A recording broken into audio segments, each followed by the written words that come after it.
जय श्री कृष्ण। श्रीमद् भगवद गीता अभ्यास क्रम 49वां दिवस 5वां अध्याय 6ठे श्लोक से आज 5 श्लोक गाएंगे साथ में। साथ में आज एक महत्व का उत्सव दिवस भी है, प्रबोधिनी एकादशी।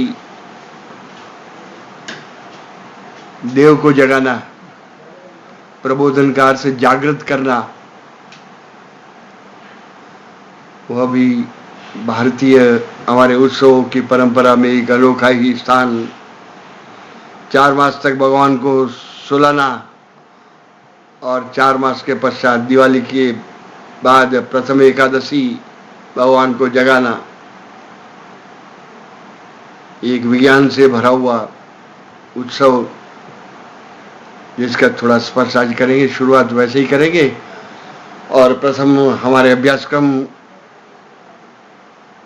5वां अध्याय कर्म संन्यास योग, ये भी आगे ले जाएंगे। तो जगत गुरु और अपने गुरु को नमस्कार करके प्रारंभ करते हैं। साथ देने वाले को विशेष रूप से नमस्कार और उत्सव की शुभकामनाएं।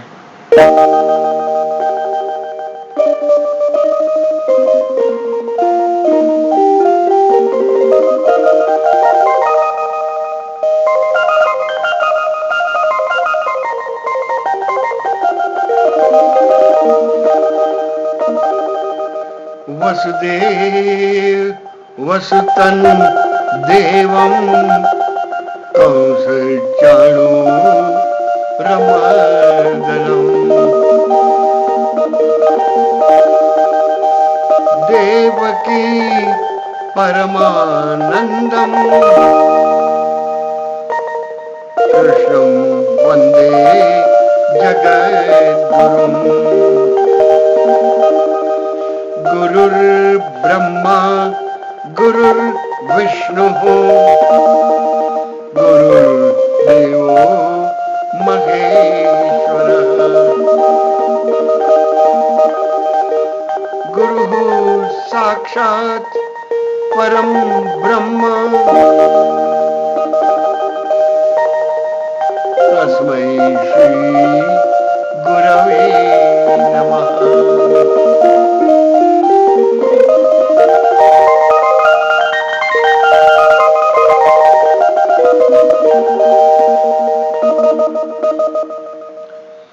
आज का उत्सव के साथ भी हमारे अभ्यासक्रम 5वां अध्याय कर्म संन्यास, इसका भी विशिष्ट संबंध है। लेकिन आज के उत्सव की थोड़ी भूमिका देख ले। देव उठी एकादशी, दूसरा नाम प्रबोधिनी एकादशी। प्रबोधन का अर्थ ही जागृत।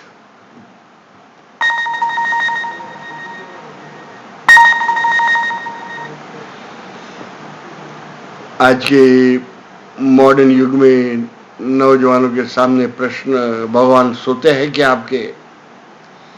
विदेश में भी न समझने वाले वे भी हमारी दिल लगी करते हुए आपके भगवान 4-4 महीना सोते हैं और उनको जगाते हैं आप। लेकिन हम भारतीय होते हुए भी इस भारतीय ऊंचाई, ऋषियों ने जो ये उत्सव का दिवस रखा हुआ, इसके पीछे ज्ञान भी है और विज्ञान से भरा हुआ है। जीवन विकसित करने के लिए ये उत्सव कुछ संदेश लेकर ही आते हैं। तो प्रबोधन, जागृत करना, भगवान सो जाते हैं और 4 महीनों के पश्चात उनको जागृत करना, लेकिन भगवान यदि सो जाते हैं तो रात में मैं सो जाता हूं, तब मेरी हार्टबीट कौन चलाता है? ये पृथ्वी का गोला कौन घुमाता है? ये लक्षणात्मक उत्सव है। ये मुझे जागृत होना है। भीतर में देव और असुर, ये दोनों संपत्ति में से देव को जागृत करना है। मुर्गा बोलने से सवेरा नहीं होता है, या सूर्य उदय होने से सवेरा नहीं होता है। मैं जागृत जब होता हूं तभी सवेरा, वही सुबह, वही जागृति। मुझे जागृत होना। ये शुभ संदेश समझ में आ जाए तो आज का ये उत्सव बहुत ही सुंदर ये संदेश लेकर हमारे लिए, मनुष्य को, प्रत्येक मनुष्य के जागने से सुबह होती है। सोक्रेटिस, बहुत बड़े विद्वान सुकरात, उन्होंने एक सुंदर सुवाक्य दिया हुआ था, नॉलेज इज वर्च्यू। ज्ञान जो है वही पुण्य है, वही हमारा गुण है। Knowledge is virtue. लेकिन उनके समय में भी कई विद्वानों ने उनका विरोध किया। नॉलेज ही वर्च्यू आप कहते, लेकिन प्रत्येक सोया हुआ मानवी अपने को जागृत समझ रहा है। आंखें खुली होने से जागृत नहीं है। जीवन के बारे में जागृत, प्रमाद, आलस्य, निद्रा, अंधकार प्रिय है, ये सब सोए हुए हैं। भगवत गीता में आज सुबह देख रहे थे, धृतराष्ट्र अंधा, तो इस अर्थ में देखे तो आंखें होते हुए भी कितने लोग आज अंधे। थोड़ा सा सर दर्द, खांसी, सर्दी आ जाए तुरंत जागृत है, हम डॉक्टर के पास दौड़ो, इसका इलाज करवाओ। लेकिन मानसिक, बौद्धिक और आत्मिक, इसके बारे में जागृत है क्या? इसमें सोए हुए हैं। और जागने का दिखावा, दंभ, वे सभी धृतराष्ट्र की छाया में 99% है। आंखें खुली रहने से जागृत नहीं है। जीवन के बारे में जागृति, वह जिसको समझ में आ जाए वही आज का दिवस, प्रबोधिनी एकादशी। अभी सुकरात के विरोध करते हुए, सुकरात का विरोध करते हुए उनके विद्वानों ने कहा, सुकरात आप तो प्रामाणिक है, ऑनेस्ट है, जैसा आप सोचते हैं वैसा बोलते हैं और वैसा ही करते हैं आप, लेकिन बड़ा वर्ग वैसा प्रामाणिक नहीं है। वे, उसके मन में कुछ और है। भरणी और करणी, ये दोनों में बहुत अंतर है। वैसा वर्ग, इसलिए नॉलेज इज वर्च्यू जो है वह समाज में प्रत्येक वर्ग के लिए उपयोगी नहीं होगा वह, और इसी के लिए वह जाग रहा है, ये दिखावा करने में कुशल, घोर निद्रा में सोया हुआ। मिला हुआ जीवन, ये भारते नर जन्म दुर्लभ, शंकराचार्य की गर्जना। भारत, लेकिन भारत में तो डाल डाले पर सोने की चिड़िया करती बसेरा, सोने की चिड़िया सोई हुई, उसको जगाना। वो आज का दिवस, वही उत्सव, प्रबोधिनी एकादशी। हम सोए हुए उसमें से जागृत हो जाए। ये जीवन प्रभु की संपत्ति है। गीता में दिया हुआ, जीवनम सर्वभूतेषु, देने वाला और लेने वाला वही, और इसको संभालने वाला वह तत्व 24 घंटा मेरी सेवा कर रहा, वह कैसे सोएगा? लेकिन भीतर में देव और असुर, ये दोनों का संग्राम, युद्ध, और इस युद्ध में देव को सुला दिया हमने। देव को, उस देव को जगाना। आलस्य, अंधकार, निद्रा में पड़े हुए उसको जागृत होना, वही आज की प्रबोधिनी एकादशी। इसलिए सच्ची जागृति के अभाव में आज का सभी व्यवहार दिखावटी है और दुख की और विडंबना की सबसे बड़ी आज पहचान वह है धर्म, नीति, संस्कृति, इसके महत्व की बातों में जागृति खो बैठे, उदासीन। हुआ तो ठीक है, नहीं हुआ तो छोड़ दो, ये सब सोए हुए हैं। ये मिली हुई अपॉर्चुनिटी इसको गंवा देना। शंकराचार्य आदि महान ऐसे भगवान के लाडले बेटे हमें जगाने के लिए आते हैं। इनकी रचना में भी ये जागृति करने का संदेश है। आयुर नश्यति पश्यताम प्रतिदिनम याति क्षय यौवनम प्रत्यायांति गता पुनर्न दिवसा। बहुत सुंदर। एक एक दिन ये मिला हुआ ये समय व्यतीत हो रहा और तू वैसे ही उदासीन होकर बैठा हुआ, नीति के, धर्म के और जीवन के मूलभूत सिद्धांतों के बारे में सोया हुआ है। वह संदेश थोड़े से कुछ हमारे जीवन के उदाहरण देखेंगे। बहुत सुंदर ये हमारे जीवन का परिचय दिया हुआ। हम चलते हैं बहुत, लेकिन पहुंचते कहीं नहीं है। पैरों से चलना उसे सफर कहते हैं, प्रवास। रेलवे स्टेशन में जाते हैं तो वहां प्रवासियों के लिए सुविधा। हम चलते हैं बहुत लेकिन पहुंचते कहीं नहीं, क्योंकि पैरों से चलने को प्रवास कहते हैं और हृदय से चलने को उसे यात्रा कहते हैं, तीर्थ यात्रा। हम चलते हैं बहुत, हम देखते हैं बहुत। सीइंग इज बिलीविंग, परंतु पाते कुछ भी नहीं। इसलिए बहुत सुंदर दिया हुआ है। आंखें देखती है उसे दृश्य कहते, सीन है, आंखें देखती है, लेकिन हृदय से जब वह देखता है उसे दर्शन कहा जाता है। आज प्रभु दर्शन के लिए जाते हैं हम, हृदय पूर्वक जाना है। और इसलिए तो वहां पर देवों की पूजा के सामने पान का पत्ता हृदय का आकार दिया हुआ। ये पान का पत्ता संकेत है, हृदय पूर्वक देखो, वही दर्शन है, अन्यथा प्रदर्शन देख के आ गया। हृदय पूर्वक देखना है। इसलिए चलते हैं बहुत लेकिन पहुंचते कहीं नहीं, देखते हैं बहुत लेकिन पाते कुछ नहीं। हम सुनते हैं बहुत, कितनी कथा सुन ली आज, लेकिन समझते कुछ नहीं, कोई परिणाम नहीं आया सुनने का। भक्ति के नवदा भक्ति में प्रथम ही सीढ़ी है ये श्रवणम। सुनते हैं बहुत, सुनने के पश्चात एक स्थिति वैसी आ जाती है, समझना चाहिए।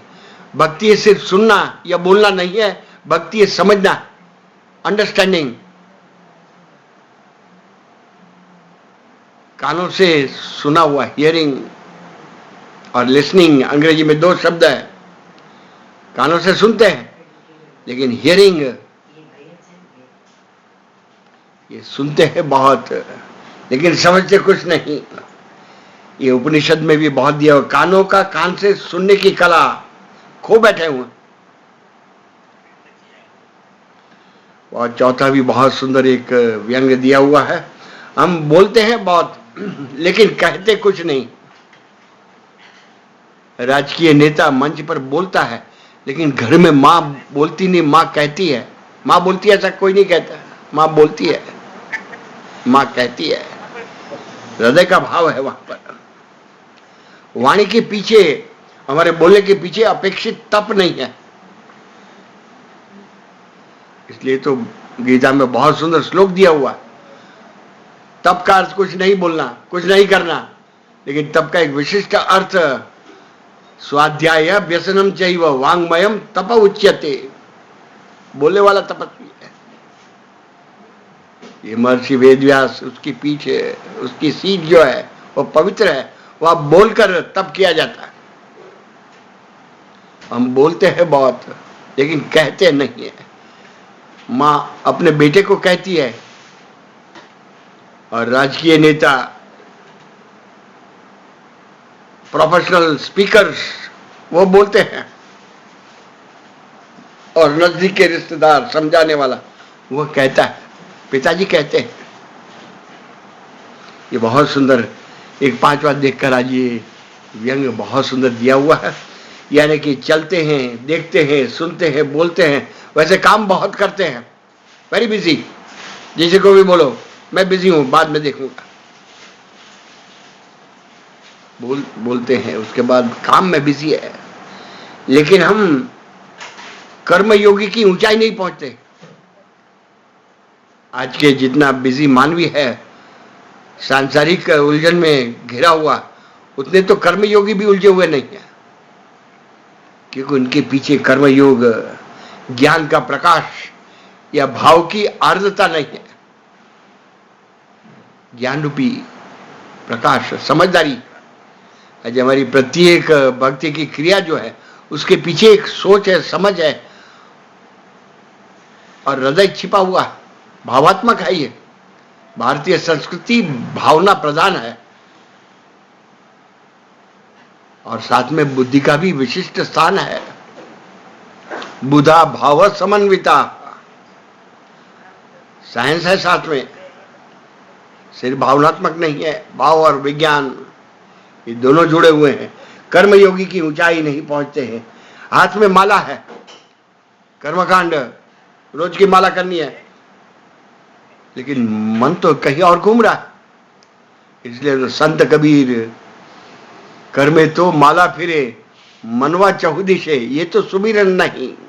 संत कबीर सर्टिफिकेट दिया हुआ, हाथ में माला, राम राम कृष्ण कृष्ण जब चल रहा है, और मनवा कहीं और घूम रहा है, तो ये स्मरण कैसे होगा? संत कबीर अपनी जांच करने के लिए कह रहे हैं, अपनी जांच करो, क्या कर रहा है? ये करते हैं, बहुत काम बहुत करते हैं। ये प्रत्येक लक्षणात्मक ढंग से समझा हुआ। और बालक बुद्धि वाले, न मैच्योरिटी जिसके पास परिपक्व नहीं हुई है, वे इसमें ही भाव विभोर हो जाते हैं। लेकिन समझदार व्यक्ति वह समझ लेगा इसके पीछे कुछ संकेत है, ये लक्षणात्मक है। ये भक्ति एक लक्षणात्मक संदेश है। रोज प्रभु के मंदिर में दिया जलाते हो, ये क्रिया है। इसके साथ भाव जुड़ जाए, प्रभु आपके मंदिर में उजाला करके आया हूं, आपके घर में, मेरे घर में जो मंदिर है वह छोटा घर है आपका, उसमें प्रकाशमय करके आया हूं, लेकिन पूरा विश्व आपका परिवार है। वह गर्जना करने वाले महाप्रभु वल्लभाचार्य 84 बैठक जमाई है, जगह जगह घूमे हुए। क्यों घूमे हुए? पूरा मेरे विश्वनाथ का घर है, मेरे पिताजी का घर है, वहां अंधेरा कैसे टिकना चाहिए, मैं प्रकाश लेकर आया हूं। वही उनका ज्ञान, ज्ञान और भाव, ये दोनों की जोड़ी जब साथ में हो जाती है तो वह कर्मयोग और अन्यथा एक क्रिया हो जाएगी, एक विधि पूर्ण करो। इसलिए हम काम बहुत करते हैं, फिर भी कर्मयोगी की ऊंचाई छू नहीं सकते, क्योंकि साथ में ज्ञान का प्रकाश नहीं है और भाव की आर्द्रता नहीं है। ये समझना, वही आज के दिन जागृति, हमारी प्रत्येक भक्ति की क्रिया के पीछे, विधि के पीछे एक संदेश है, और कुछ जीवन विकास के लिए करने की आवश्यकता बताई है। आज के उत्सव में वही जागृत होना है। मैं बोलता हूं या कहता हूं, किसी को कहने गए क्या, बड़े बड़े स्पीकर बोलते हैं, लेकिन नजदीक के रिश्तेदार कहते हैं पिताजी ने कहा हुआ। ये बोलना, चलना, देखना आदि सभी जो 5 बातें बताई है, ये आज हमारे लिए संदेश है। ये इसकी जागृति हो जाए, वही प्रबोधिनी एकादशी। और प्रबोधिनी एकादशी का शास्त्रीय परिचय भी थोड़ा देख ले। हमारे महान ग्रंथ इस ज्ञान और विज्ञान से भरे हुए हैं। रामायण का एक उदाहरण देखेंगे। वो रामायण में सुग्रीव और राम की मैत्री कराने वाले जितेंद्रियम बुद्धिमताम वरिष्ठम हनुमान, महावीर हनुमान, दोनों की शर्त भी नक्की हो गई। प्रभु का काम मैं करूंगा, सुग्रीव वचन दिया हुआ, और राम ने भी वचन दिया हुआ, मैं भी किष्किंधे का राज्य तुझे दिलाऊंगा, और वालीवध वालीवध हो गया हुआ है। किष्किंधा का राज्य भी सुग्रीव के हाथ में, राज्य, पत्नी, सब कुछ वापस मिल गया, लेकिन वह भूल गया हुआ, मैंने वचन दिया हुआ। ये प्रभु का वचन यहाँ पर राम लक्ष्मण को भेजते हैं सीता खोज के लिए। सुग्रीव ने कुछ किया, देख के आ जाओ और उनको जगा के आ जाओ। और लक्ष्मण अत्यंत क्रोधित होकर गए हुए हैं और सुग्रीव, उनका क्रोध परिचय हो चुका था, इसलिए कांपते हुए अपनी पत्नी को आगे करके लक्ष्मण के सामने आए हुए। और लक्ष्मण के वचन, कठोर वचन। सुग्रीव, वाली जिस मार्ग से गया हुआ, जिस गुफा से, उस गुफा का द्वार अभी भी खुला है। राम के बाण में अभी भी वाली के मार्ग पर पहुंचाने के लिए अभी भी तैयार है। वैसे कई बाण है। और सुग्रीव बहुत ही कांप उठा है। ये हमारे लिए भी बहुत, उस दिन जिस रोज ये चेतावनी देकर आए हुए हैं लक्ष्मण किष्किंधा नगरी में सुग्रीव को, उसी दिन को प्रबोधिनी एकादशी। हमारे पास भी कितने महापुरुष आते हैं, हमें जगाते हैं। ये शंकराचार्य क्यों आए हुए थे? ये भगवान के भेजे हुए हैं, मैसेंजर ऑफ गॉड है, पैगाम लेकर आए हुए हैं हमारे जीवन के बारे में जागृत। कितने सारे इनके कठोर चाबुक की तरह वचन।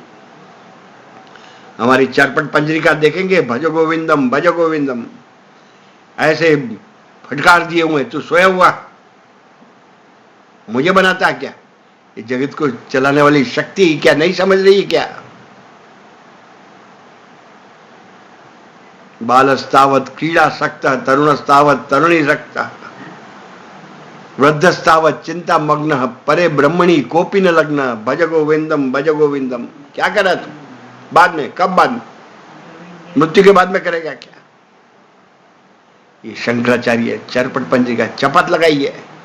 बेटा समझदार तू, वही जागृत करने वाले, वही महापुरुष, जीवन के बारे में जो हमें जगाते हैं, उसके पैर पकड़ लो, वही सदगुरु है। क्योंकि उन्होंने वैसा करके अपना जीवन को सजाया हुआ। वही आज प्रबोधन, इसलिए प्रबोधन, बोध देने वाले,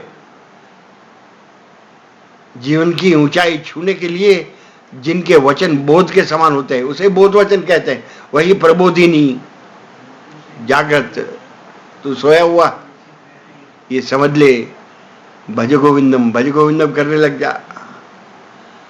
वैसे ही महाप्रभु वल्लभाचार्य ऐसे लंबी परंपरा में भगवान भेजते ही रहते हैं हमारे लिए। जाकर देखो, ये सब सोए हुए, उनको जगा के आ जाओ।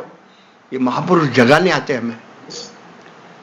पतंजलि महर्षि राम के बारे में जागृत करने, तुलसीदास, वाल्मीकि आदि, इनका जीवन देखेंगे, हमें जगाते हैं। तुम्हारे में सोए हुए भगवान, क्योंकि उनको तेरा जीवन चित्र देखने लायक कुछ नहीं है, सुगंध नहीं भरी हुई है, कुछ करता ही नहीं है,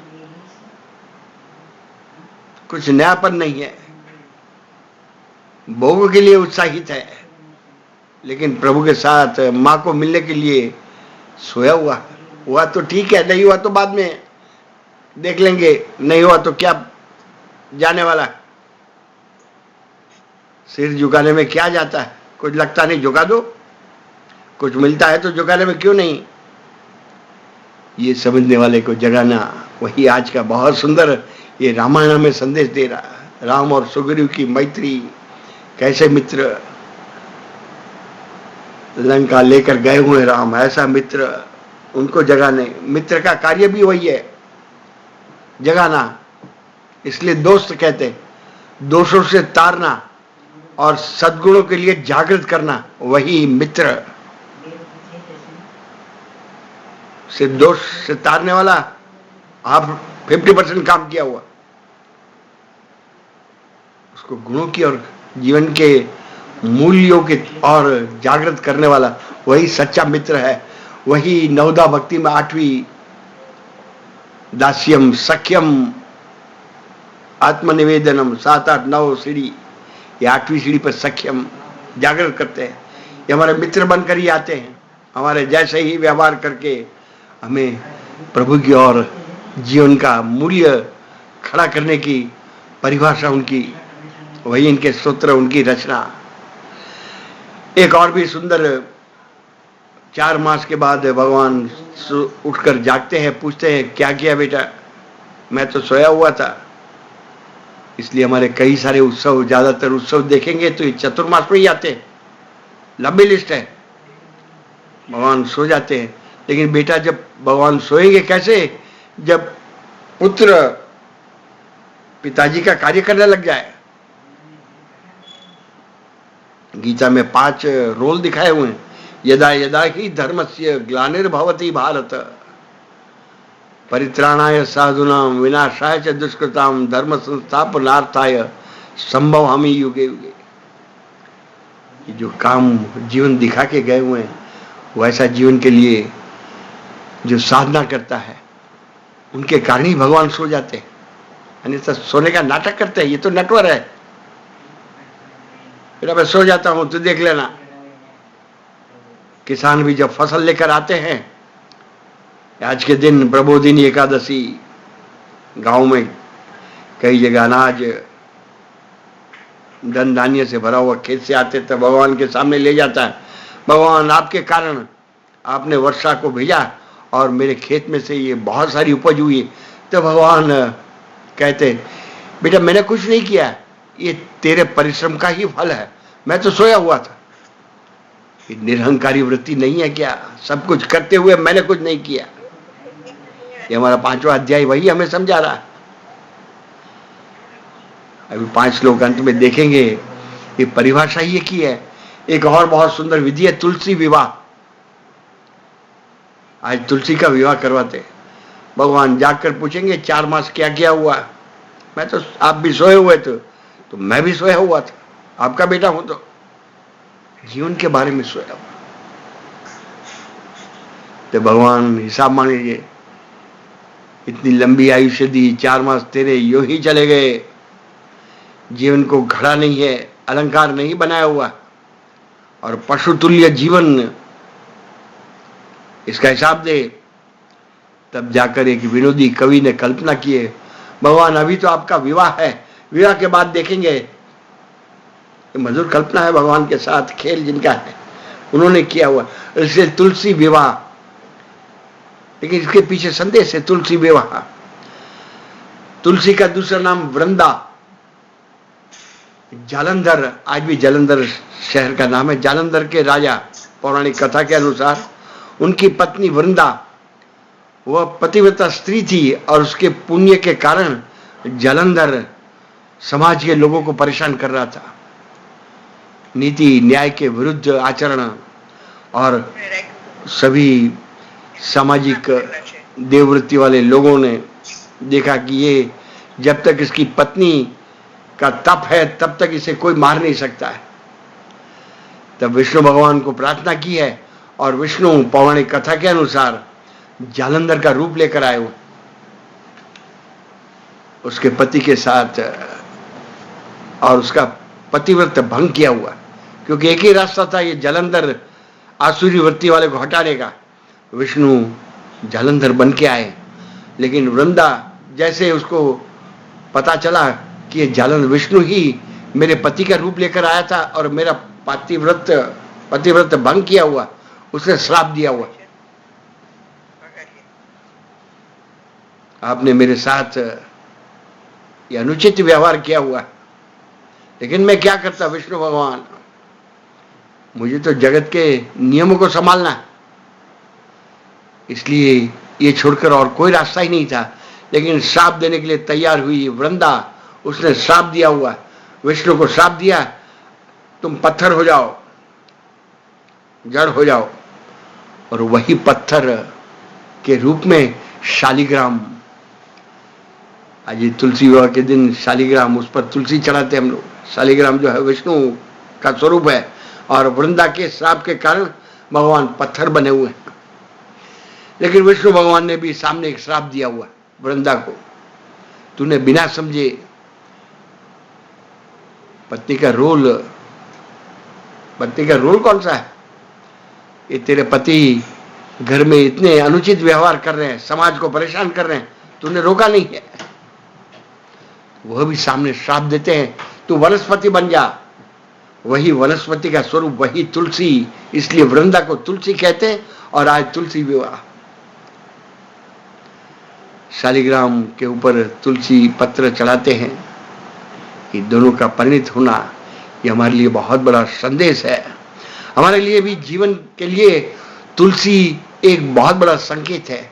तुलसी के फल नहीं होते, हमारे प्रत्येक कार्य के साथ फल जुड़ा हुआ, और तुलसी में फल नहीं है। तो बिना फल की इच्छा किए बिना एक भी सत्कर्म किया हुआ, सब में कुछ चाहिए, कुछ नहीं मिला तो क्यों करूं, उदास है। सत्कर्म फल के लिए ही सत्कर्म, फल नहीं मिलेगा क्यों करूं, वैसी वृत्ति रही वह तब तक वह प्रभु के साथ परिणित कैसे होगा, उसका विवाह कैसे होगा। तुलसी का इसलिए विवाह, निष्काम कर्म योग, बिना फल के एक भी सत्कर्म, उनके साथ ही भगवान का विवाह शक्य है। इसलिए तुलसी के बारे में भी हमारे बहुत सुंदर ऋषियों ने एक श्लोक दिया हुआ, तुलसी कल्याण रूपा है। और भारतीय हमारे घर में, भारतीय घर की पहचान है। उसके आंगन में, मंदिर में सभी ये वृंदावन जाते हम लोग, तुलसी का वन है वहां पर। वैसी वृत्ति वाले लोग, वह वृंदा पाप हारिणी और पुण्यदा, ऐसे तुलसी माता को नमस्कार किया हुआ है। और एक बहुत सुंदर श्लोक थोड़ा उल्लेख कर लें, तुलसी श्री सखी शिवे पाप हारिणी पुण्य दे, नमस्ते नारदनुते नमो नारायण प्रिय। नारायण की प्रिय है, लक्ष्मी है वह, इसलिए तुलसी श्री सखी शिवे। श्री का लक्ष्मी, लक्ष्मी की सखी है और शिव कल्याणकारी है, पाप का हरण करने वाली और पुण्य प्राप्त कराने वाली। उनको नारद भी जिनकी स्तुति करते हैं, भगवान के प्रिय, भगवान की विभूति, महर्षि देवर्षि नारद, विभूति 10वें अध्याय बताया, देवर्षि नाई च नारद, नारायण की गूंज खड़ी करने वाले, जगह जगह जाकर भक्ति के आचार्य नारद, वह जिनकी स्तुति करता है वह तुलसी। और नारायण को प्रिय, नारायण को यदि प्रिय होना है तो तुलसी का व्रत, तुलसी का बहुत बड़ा महत्व है। जैसे ये हमारी पूजनीय विधि में भी इनका अग्रस्थान है, वैसे मेडिकल साइंस में भी उपयोगिता भी बहुत बड़ी है उसकी। इसलिए कई प्रकार के सर्दी, ठंडी, रोग, बुखार होना, इस सब में तुलसी आयुर्वेदिक औषधि है। ये सभी वनस्पति के गुण प्रतीक रूप में, प्रत्येक पौधे में, वनस्पति में कुछ औषधि के गुण भरे हुए हैं। हम लोग देख रहे थे चंद्र की किरणों के द्वारा ये औषधि भगवान वनस्पति में रख देते हैं, और जो उसी पर ही हमारा मेडिकल साइंस खड़ा हुआ। ये तुलसी, बुखार आ जाए, तुलसी मध के साथ कई सारी आयुर्वेदिक औषधि है ये। इसलिए हमारे घर में रोग, विकार, पाप हरने वाली, वैसे हम भी बन जाए, तुलसी का गुण ले ले। भगवान को प्रिय होना तो तुलसी के गुण ही उठा ले। समाज में से रोग बनने का रोग, भव रोग, सभी को बड़ा बनना है। भव रोग, उसका उपाय ही नहीं है कोई। बड़ा होना नहीं है, बड़ा बनना, बड़ा दिखना। ये रोग, विकारों से भरे हुए, शब्द, स्पर्श, रस, रूप और गंध, षड्विकार हमारे भीतर में, काम, क्रोध, लोभ, मोह, मद और मत्सर, ये हरने वाली, पाप हरने वाली, इसे ही तुलसी। वैसा ही हम कुछ कार्य करने लग जाए तो हमारा भगवान के साथ परिणित विवाह होना, वो पात्र बन जाएगा। और प्रभु के साथ परिणित होने के लिए यौवन, उत्साह चाहिए।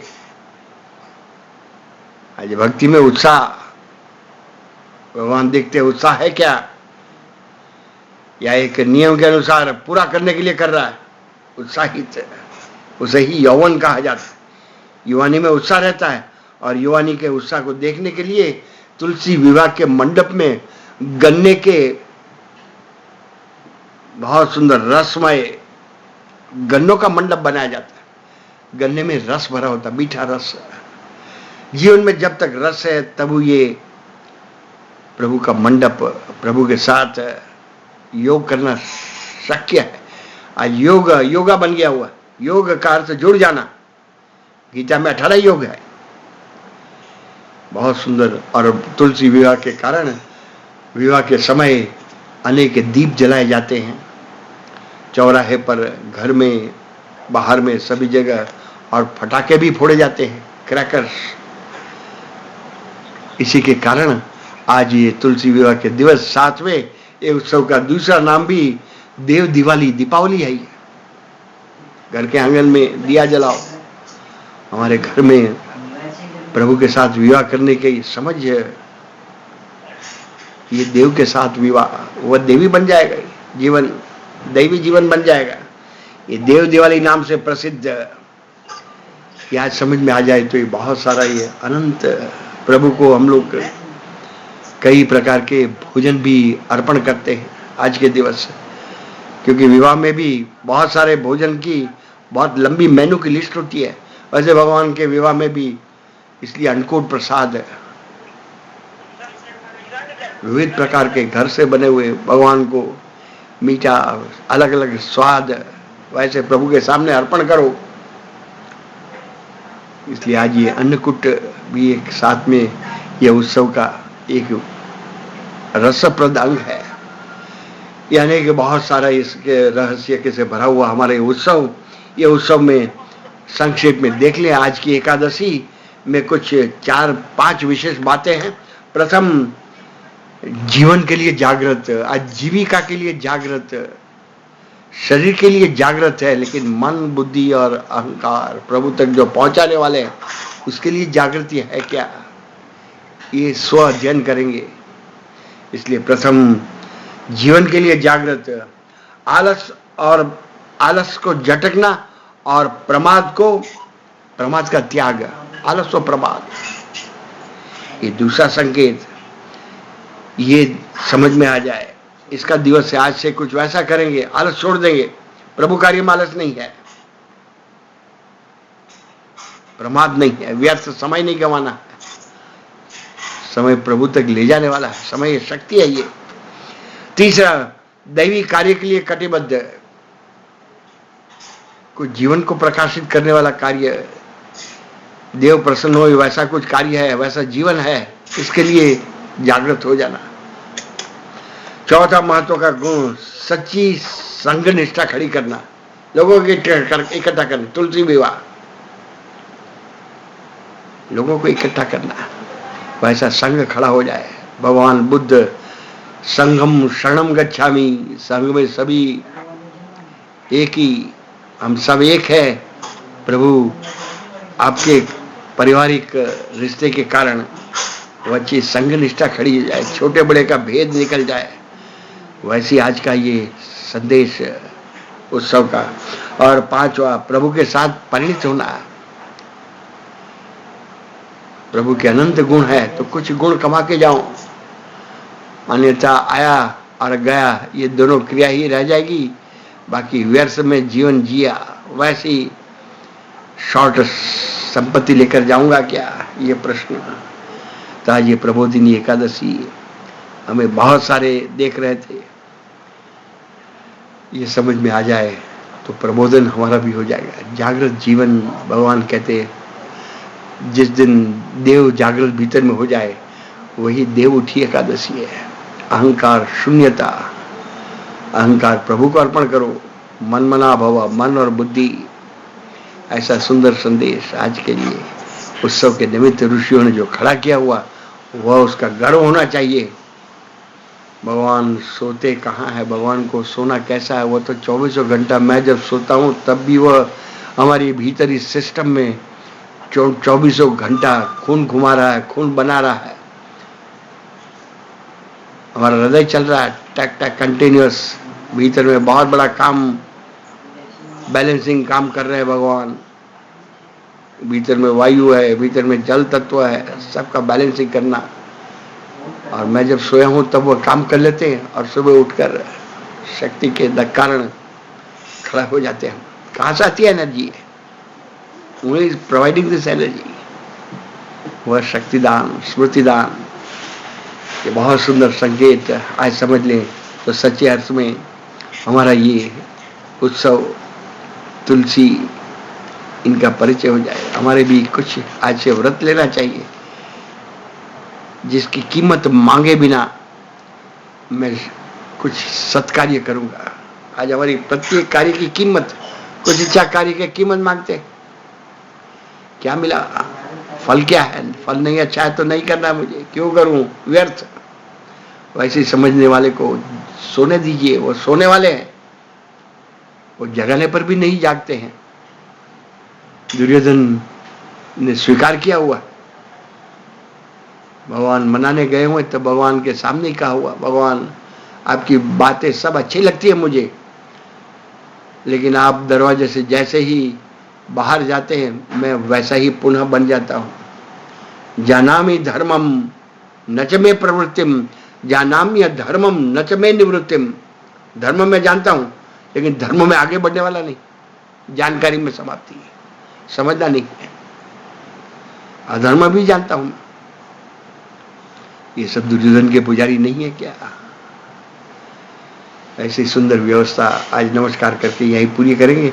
हमारे जीवन में भी ये 5 बहुत सुंदर व्यवस्थित रूप से ऋषियों ने जो इस उत्सव के लिए संदेश भेजा, वो लक्षणात्मक, वह समझ लें तो ये सच्ची नारायण की पूजा हो जाएगी, वही कृष्ण की पूजा हो जाएगी, वही तुलसी हमारे घर में पुण्यदा और पाप हारिणी तुलसी माँ को नमस्कार करेंगे।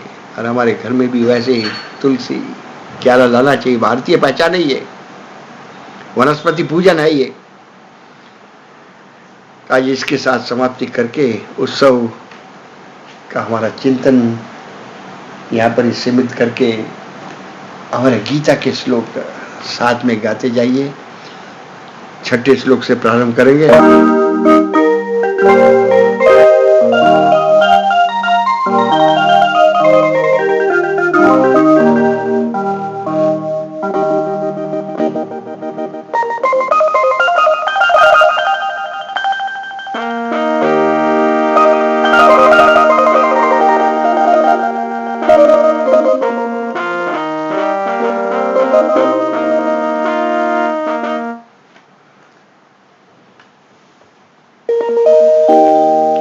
मेरे साथ गाते जाइए। साथ में गीता लेकर ही बैठे हुए हैं तो आज 5 श्लोक साथ में गाएंगे और फिर समय यदि अनुमति देगा तो 6ठे श्लोक का अर्थ भी देखेंगे। 5वां अध्याय 6ठा श्लोक।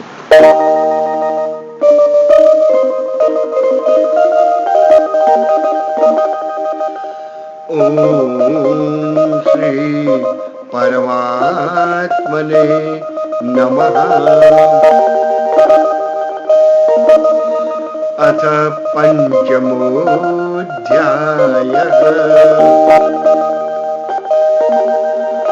श्री भगवानुवाच। सन्न्यासस्तु महाबाहो दुःखम् आप्तुम् अयोगतः। योगयुक्तो मुनिर्ब्रह्म न चिरेणाधिगच्छति। योगयुक्तो विशुद्धात्मा विजितात्मा जितेन्द्रियः। सर्वभूतात्मा भूतात्मा कुर्वन्नपि न लिप्यते।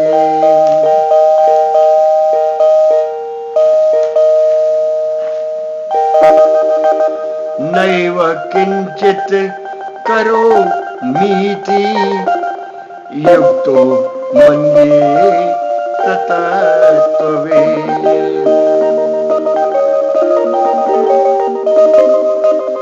पश्यन् शृण्वन् स्पृशन् जिघ्रन्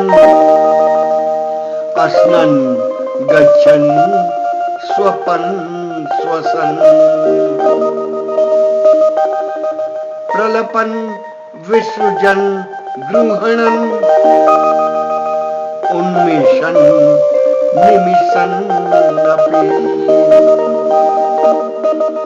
इन्द्रियाणीन्द्रियार्थेषु वर्तन्त इति धारयन्।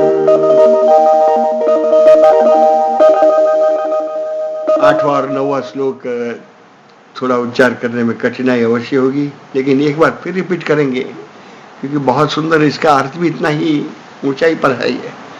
तो 10वां श्लोक करके 8वां 9वां श्लोक फिर रिपीट करूंगा, क्योंकि गीता में सबसे कठिन उच्चार करने में ये 8वां 9वां श्लोक है। ब्रह्मण्याधाय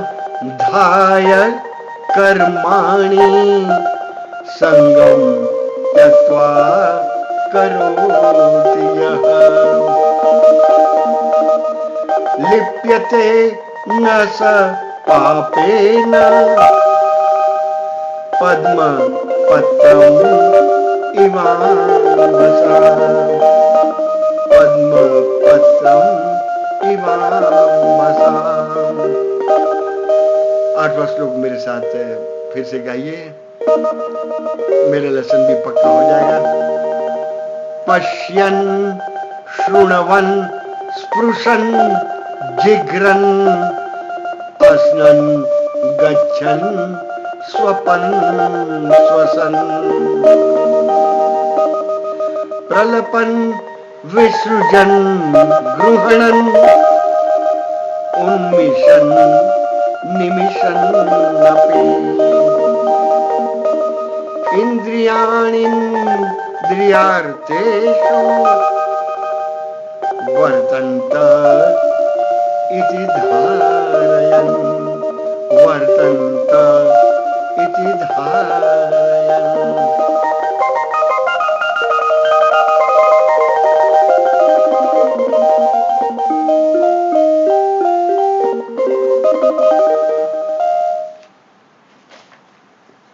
छठे श्लोक का थोड़ा संक्षेप में अभ्यास क्रम के अनुसार आज थोड़ा वह भी अभ्यास करना भी आवश्यक है। आज 49वां दिवस है। भगवान के सामने अर्जुन ने पहले जो प्रश्न रखा हुआ था वह प्रश्न दूसरे शब्दों में भगवान के सामने रख दिया हुआ है। कभी ज्ञान को अच्छा कहते हैं भगवान, कभी कर्म को अच्छा कहते हैं। मैं ज्ञान को मान्य करता हूं, लेकिन भयंकर कर्म से मुझे छुटकारा चाहिए। युद्ध रूपी भयंकर कर्म, इतने सारे लोगों की हत्या मेरे बाणों के द्वारा हो जाएगी, उसकी सजा तो मुझे ही भोगने पड़ेगी। और वही इस अध्याय में भी वही भगवान के सामने प्रश्न रखा हुआ है। संन्यासस्तु महाबाहो, संन्यास, कर्म संन्यास अच्छा है, भगवान एक बार कहते हैं 4थे अध्याय में। और कर्म योग को भी अच्छा कहते हैं। कर्म संन्यासकार, कर्म छोड़ देना, संन्यासकार छोड़ना, त्याग करना। आज संन्यास वही समझते हैं, सांसारिक जीवन से अलग हो जाना, त्याग करना, उसका सांसारिक भोगों को त्याग करना, उसे सन्यासी कहते हैं। लेकिन भगवान कहते हैं सन्यास, और बहुत सुंदर यहाँ पर 4थे अध्याय में जिसका विशेष रूप से वर्णन किया हुआ है वह निष्काम कर्म योग। अर्जुन की समस्या कर्म संन्यास या कर्म योग। मैं कर्म संन्यास के लिए तैयार हूं, इसलिए सन्यासी बन जाऊंगा।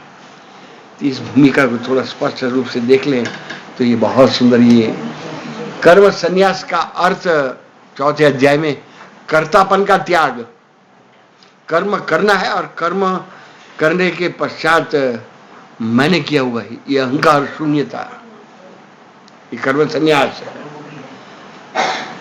प्रभु के लिए कर्म करना, ये कर्म संन्यास है। सन्यासी संन्यास कर्म योगस्य, और कर्म योग फल का त्याग, एक में अहंकार का त्याग सन्यासी और एक में फल का त्याग कर्म योग। कर्म नहीं करूंगा, भगवान ने बहुत ही लॉजिकली, साइंस के युग में, कर्म नहीं करूंगा तो फल नहीं आएगा, और फल का त्याग कैसे होगा बिना कर्म किए बिना, और फल का त्याग नहीं करोगे तो कर्म के बंधन से मुक्त होना भी शक्य नहीं, और फल नहीं तो कर्तापन कैसा, बिना किए बिना कर्म किए फल भी नहीं आएगा, और कर्तापन का त्याग करना भी संभव नहीं है, क्योंकि किया ही नहीं है कर्म, परिणाम ही नहीं आया हुआ, तो कर्म कैसे करेगा। और कर्तापन का त्याग वही सन्यासी। इसलिए भगवान ने पहले ही कहा हुआ, इससे पहले वाले श्लोक में, कर्म योग के बिना कर्म संन्यास संभव नहीं है, फल ही नहीं आएगा। अर्जुन ने भी वही फल वहू का भगवान को कह दिया, हस्तिनापुर का राज्य मुझे फल के रूप में मिलेगा, वह नहीं चाहिए, तो फल भी नहीं आएगा, कर्म नहीं करूंगा फल भी नहीं आएगा, और कर्तापन का भी त्याग रहेगा नहीं, क्योंकि कर्म ही नहीं किया हुआ। ये साइकिल भगवान ठीक करने के लिए कह रहे हैं, ये समझ लिए, ये दोनों ही बंधनकारक है। तो कर्म नहीं करेगा तो कर्म कर्म के लिए, करने के लिए मिली हुई शक्ति मिसयूज हो जाएगी, नो यूज। भगवान खींच लेंगे ये। पशु योनि में स्वतंत्र रूप से कर्म करने की शक्ति नहीं है, देव भी स्वतंत्र कर्म नहीं कर सकते, पुण्य का क्रेडिट बैलेंस लेकर आए हुए, वही स्वर्गलोक, और ये पाप की पूंजी लेकर जा रहे हैं, वह नरक, न अर्क, जहां देव नहीं है, प्रकाश नहीं है, अर्क। ये दोनों से छुटकारा करने का मार्ग भगवान इस अध्याय में बता रहे हैं। कर्म किए बिना तो रह नहीं सकता है, कोई कर्म नहीं करेगा तो कर्म करने की शक्ति नो यूज। रावण ने अब्यूज किया हुआ, इसलिए 3 विशिष्ट प्रकार कर्म का मिसयूज, कर्म को अब्यूज, अंग्रेजी शब्द का इस्तेमाल कर रहा हूं, गलत रास्ते पर व्यवहार करना,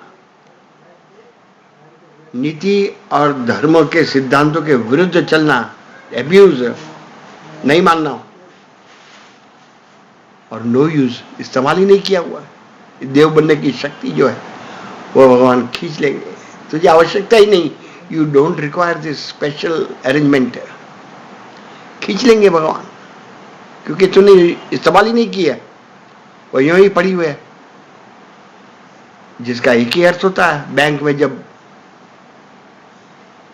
ओवरड्राफ्ट फैसिलिटी दी जाती है तब देखते हैं साल के पश्चात आपने तो इस्तेमाल ही नहीं किया हुआ, यू डोंट रिक्वायर दिस, वो वापस खींच लेते हैं। वैसे भगवान भी नो यूज, जीवन को देव बनाने के लिए मिली हुई शक्ति वो यूं ही बिना यूज पड़ी हुई है, और दूसरा वर्ग मिसयूज कर रहा, असुर वर्ग, राक्षस, दानव एब्यूज कर रहा, नो यूज, मिसयूज, बहुत सुंदर शब्द, उसको दैवी कार्य के लिए इस्तेमाल करने के लिए मिली हुई शक्ति यूं ही चली जाएगी। वही मनुष्य जन्म दुर्लभ, ये भारतीय संस्कृति में ऐसी ऊंचाई है उत्सव के साथ, ये आज हम समझ लें तो इसका बहुत सुंदर अर्थ भी सामने आ जाएगा। अब इस श्लोक में संन्यास थोड़ा अर्थ भी देखकर आज पूरा करेंगे। संन्यासस्तु महाबाहो, निष्काम कर्म योग के बिना कर्म संन्यास, संन्यास का अर्थ मन, इंद्रिय और शरीर के द्वारा हुई संपूर्ण कर्मों में कर्तापन का त्याग, अहंकार, उसे ही संन्यास, कर्म करना और कर्म के अहंकार से अलिप्त रहना। कर्म योग के बिना कर्म संन्यास शक्य नहीं है। अब तुम प्राप्त होना दुखम, कठिन है, भगवान को कठिन लग रहा है। कर्म योग करना आवश्यक है, कर्म योग के बिना कर्म संन्यास अत्यंत कठिन है, और इस से बाहर छूटने का उपाय मुनि ही योग युक्त निष्काम कर्म योगी, इस योग को जो बुद्धिपूर्वक पकड़ा हुआ युक्त युक्ति आई, बुद्धिपूर्वक जो समझा हुआ योग युक्त, वह मुनि है। मुनि का अर्थ मननशील। मुनि का तो स्पेशल ड्रेस है, उसे मुनि कहते हैं, लेकिन मुनि का अर्थ मननशील, मन की शक्ति को जो समझता है, अपार शक्ति। वह ब्रह्म नचेरेना, नचेरा मन शीघ्र ही परमात्मा को अधिगच्छति, प्राप्त हो जाता है। परमात्मा को प्राप्त होने का उपाय बता रहे हैं निष्काम कर्मयोग। इसके बिना कर्म संन्यास अत्यंत कठिन है, इसलिए निष्काम कर्मयोग की प्रेरणा देने वाले मुनि योग युक्त, ये कर्म संन्यास योग जो है युक्ति पूर्वक, युक्ति बताइए कर्मयोग कर, और कर्मयोग करने के पश्चात ही कर्म संन्यास। अर्जुन सिर्फ सन्यासी बनना चाहता है, कर्म संन्यास ये उपाय बताया हुआ परमात्मा की प्राप्ति। आज यही समाप्ति करेंगे। आगे वाले श्लोक 7वां श्लोक, योग युक्तो विशुद्धात्मा विजितात्मा जितेंद्रिय सर्वभूतात्मा भूतात्मा कुर्वन् नपि न लिप्यते। ये योग युक्त शब्द 6ठे श्लोक में जो दिया हुआ उसी को भगवान खोलकर समझा रहे हैं। योग युक्तो और योग युक्त, योग युक्त, इस युग को जो समझा हुआ बुद्धिपूर्वक युक्तिपूर्वक समझा हुआ, इसकी युक्ति है कर्मयोग। ये युक्ति है कर्म सन्यासी बनने की। इस अध्याय का टाइटल है कर्म संन्यास। उसके 4 लक्षण बताए हैं, विशुद्धात्मा, विजितात्मा, जितेंद्रिय और सर्वभूतात्मा भूतात्मा। ये वैसा योग कर्म सन्यासी जो है वह कुर्वन्नपि न लिप्यते, वह सब कुछ सर्व कर्माणि, सभी कर्म करते हुए भी उसके बंधन से मुक्त, अर्जुन के समाधान। तो आज यहीं समाप्ति करेंगे। आज का समय भी तो जगत गुरु और अपने गुरु को नमस्कार करेंगे, और साथ देने वाले को विशेष रूप से नमस्कार। तो मेरे साथी नमस्कार पूरा करके आज पूरा करेंगे।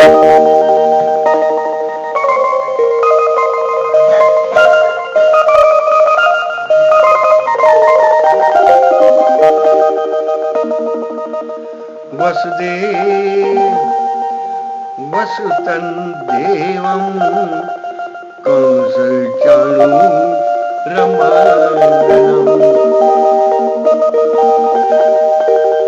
देवकी परमानंदम्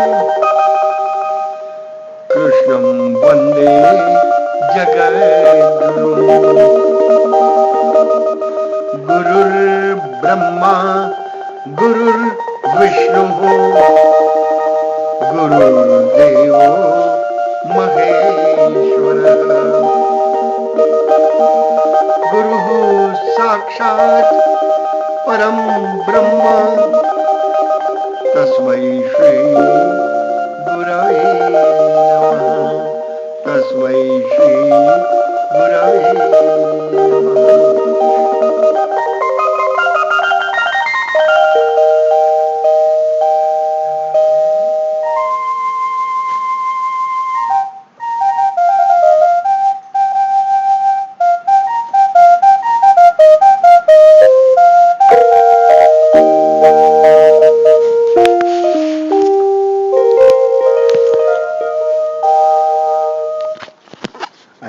समाप्ति करेंगे। जय विश्व उत्सव की शुभकामनाओं के साथ।